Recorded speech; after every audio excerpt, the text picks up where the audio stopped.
ஒரு புலவர் ஒரு அரசனிடம் பாடி பரிசு வாங்கலான்னு போறாரு.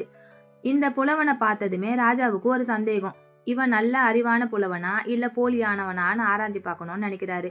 அதனால புலவனை பார்த்து, இன்னைக்கு பொழுது போறதுக்குள்ள 4 கோடி பாடல்களை நீ பாடி எடுத்துட்டு வரணும்.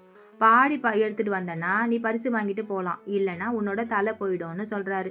ராஜா இந்த மாதிரி சொன்னதுமே அந்த கணமே உயிர் போற மாதிரி ஆயிடுச்சு இந்த புலவனுக்கு. இன்னைக்கு சாயந்தரத்துக்குள்ள 4 கோடி பாடல்கள் எப்படி பாட முடியும்?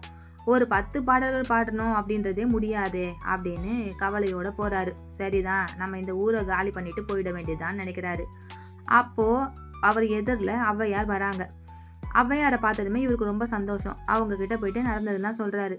இதை கேட்ட ஔவையார் அந்த புலவனை பார்த்து சிரிச்சுக்கிட்டு, இதுக்கு தானாப்பா வருத்தப்படுற? 4 கோடி பாடல்கள் இல்லை, 40 கோடி பாடல்கள் கூட கொஞ்ச நேரத்தில் பாடலாமே.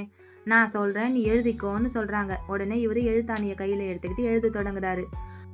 ஔவையார் சொல்ல சொல்ல அந்த பாடலை அப்படியே எழுதி ராஜா கிட்ட எடுத்துட்டு போய் கொடுக்குறாரு. இந்த பாடலை படிச்சதும் ராஜாவுக்கு ரொம்ப சந்தோஷம். நிறைய பொண்ணும் பொருளும் அந்த புலவருக்கு கொடுத்து அனுப்புறாரு. 4 கோடி பாடல்களையும் உள்ளடக்கி ஔவையார் பாடிய ஒரே பாடல்: மதியாதார் முற்றம் மதித்தொரு கால் சென்று மிதியாமை கோடி பெறும், உன்னீர் உன்னீர் என்று உபசரியார் தம்மனையில் உண்ணாமை கோடி பெறும், கோடி கொடுத்தும் குடி பிறந்தார் தம்மோடு கூடுதல் கோடி பெறும், கோடான கோடி கொடுப்பினும் தன்னுடைய கோடாமை கோடி பெறும். இந்த பாடலின் பொருள் என்னவென்றால், நம்மை மதிக்காதவரின் வீட்டுக்கு செல்லாமல் இருப்பது கோடி பொண்ணுக்கு இணையானது.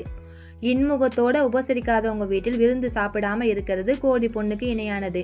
கோடி பொண்ணை கொடுத்தாவது சொந்த பந்தங்களுடன் எப்போதும் சேர்ந்து வாழ்வது கோடி பொண்ணுக்கு இணையானது. பல கோடி பொன் கிடைப்பதாக இருந்தாலும் எந்த சந்தர்ப்பத்திலும் சொன்ன சொல் தவறாமல் வாழ்வது கோடி பொண்ணுக்கு இணையானது.